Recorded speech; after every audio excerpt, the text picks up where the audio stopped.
ఓం నమ శివాయ. అందరికీ నమస్కారం. శివపురాణానికి స్వాగతం. ఈరోజు కథ సృష్టిఖండం నుంచి తీసుకొనబడినది. ఈరోజు కథ ఏమిటంటే నారద మహర్షికి వానర మొహం ఎలా వచ్చినది అనేది సారాంశం.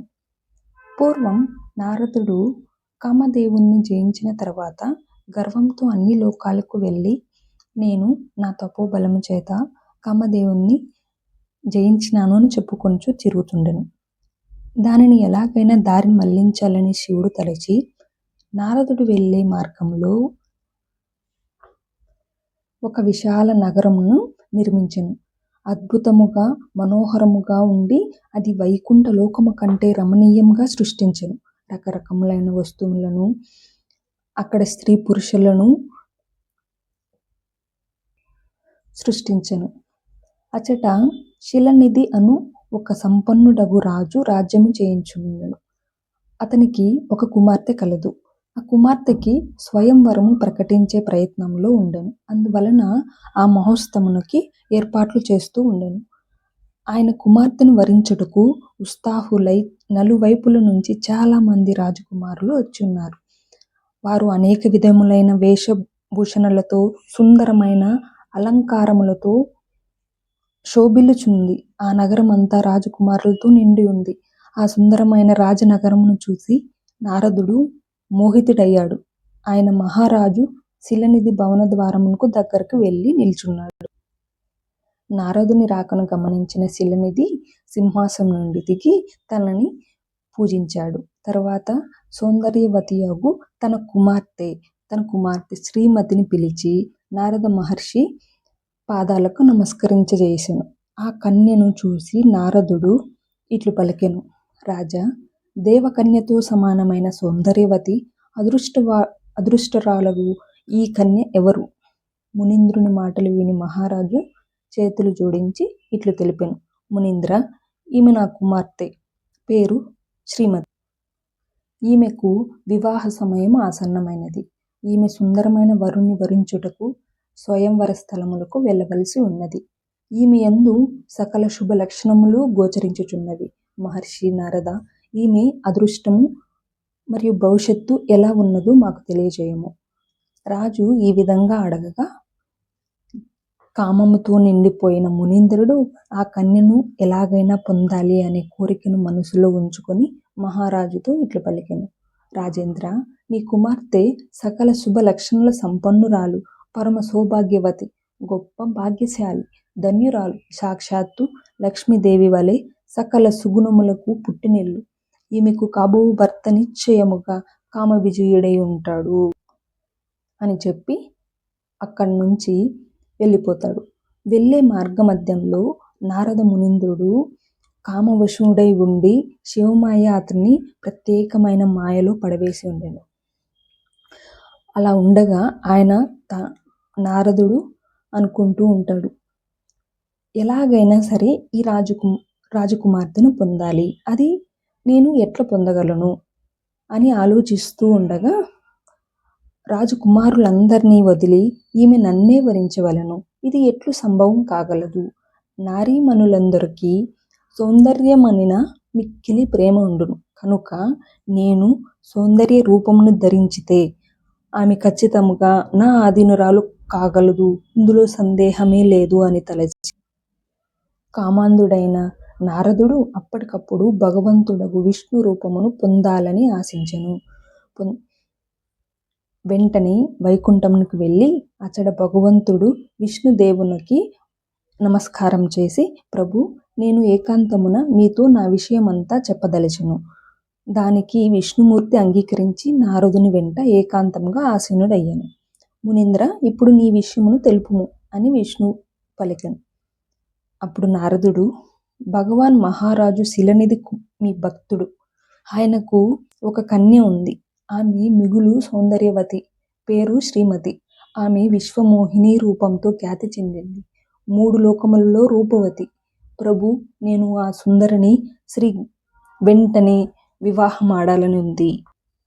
రాజగు శిలనిధి తన కుమార్తె కోరిక మేరకు స్వయంవరమును చాటించెను. నలువైపుల నుంచి 1000 కొలది రాజకుమారులు అచ్చటకు వచ్చారు. ప్రభు, నేను మీ ప్రియ సేవకుడును కనుక మీరు నాకు నీ స్వరూపమును అనుగ్రహించండి. దానివలన నిశ్చయముగా రాజకుమారి శ్రీమతి నన్నే వివాహమాడుతుంది. ఆ మాటలు విన్న విష్ణు భగవానుడు మనసులో నవ్వుకొని పరమాత్ముడు శంకరుని ప్రభావం మనసులో స్మరించి ఇట్లు పలికెను. నారద మునీంద్ర, నీవు నీ అభీష్ట స్థలమునకు వెళ్ళుము, నీకు హితము చేకూర్చెదను అని చెప్పి విష్ణు భగవానుడు నారదునికి వానరముఖము ప్రసాదించెను. వానరముఖము అనగా కోతి ముఖము. మిగిలిన అంగములందు తన స్వరూపమును కల్పించి అటు నుంచి మాయమైపోయాడు. భగవంతుడు నారదునికి సుందర రూపము ప్రసాదించాడనే ఊహతో తనకు మనోహర రూపమును ప్రార్థించిందని తలంచి నారదుడు మిక్కిలి సంతోషముగా రాజ్యసభకు వెళ్ళెను. మునీంద్ర, నీవు నీ అభీష్ట స్థలమునకు వెళ్ళుము, నేను నీకు హితము చేకూర్చెదను అని చెప్పి విష్ణు భగవానుడు నారదునికి వానరముఖము ప్రసాదించెను. వానరముఖము అనగా కోతి ముఖము. మిగిలిన శరీర భాగమంతా విష్ణు రూపాన్ని ఇచ్చి ముఖము మాత్రము వానరముఖముగా సృష్టించెను. అది చేసిన తర్వాత విష్ణు భగవానుడు అక్కడి నుంచి మాయమైపోయాడు. మనోహర రూపాన్ని ప్రార్థించిందని తలంచి నారదుడు చాలా ఆనందముగా ఉన్నాడు. భగవంతుడే ప్రయత్నం చేశాను అనుకొని తనను తాను అర్థం చేసుకోలేకపోయాడు. తన ముఖము ఎలా ఉందో తెలుసుకోలేకపోయాడు.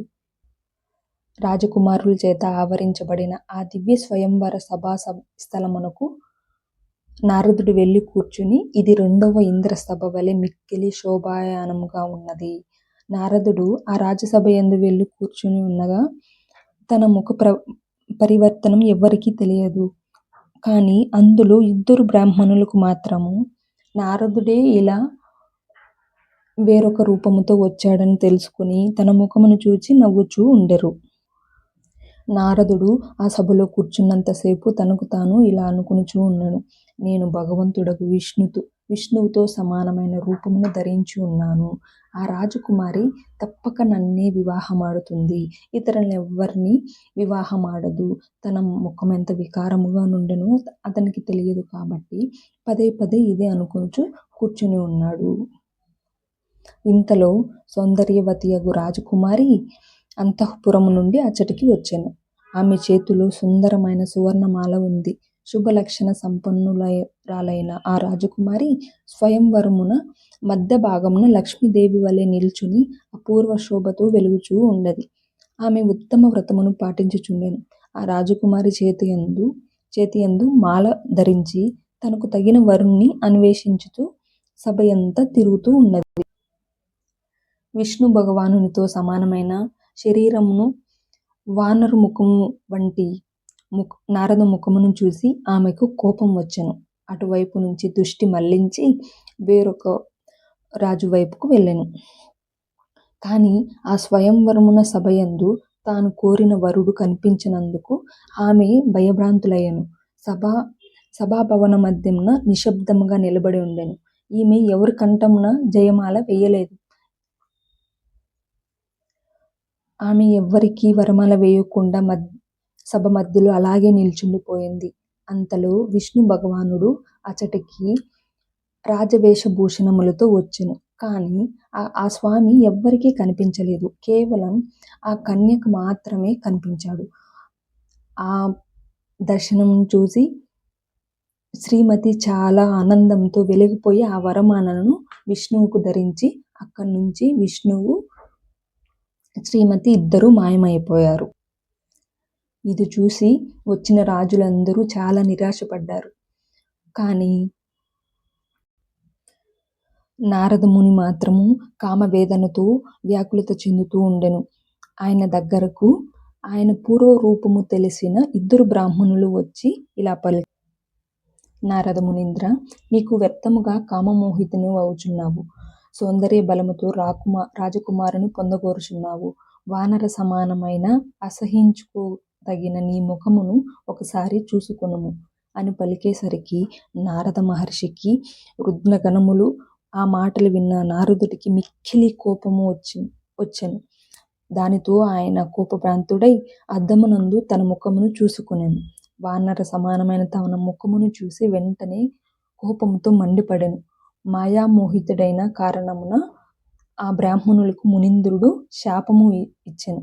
ఓరి, ఇంతవరకు మనము నారద మహర్షికి వానర ముఖం ఎలా వచ్చిందో తెలుసుకున్నాము. తర్వాత నారద మహర్షి ఎలా తిరిగి తన రూపాన్ని పొందాడో నెక్స్ట్ వీడియోలో తెలుసుకుందామండి. అంతవరకు సెలవు. ఇలాంటి వీడియోస్ అన్నీ మీ ముందుకి తీసుకురావడానికి నేను చాలా ప్రయత్నిస్తున్నానండి. మీరు చేయాల్సిందల్లా నా ఛానల్ని సబ్స్క్రైబ్ చేసుకుని లైక్ అండ్ షేర్ చేయండి. అందరికీ నమస్కారం. ఓం నమః శివాయ.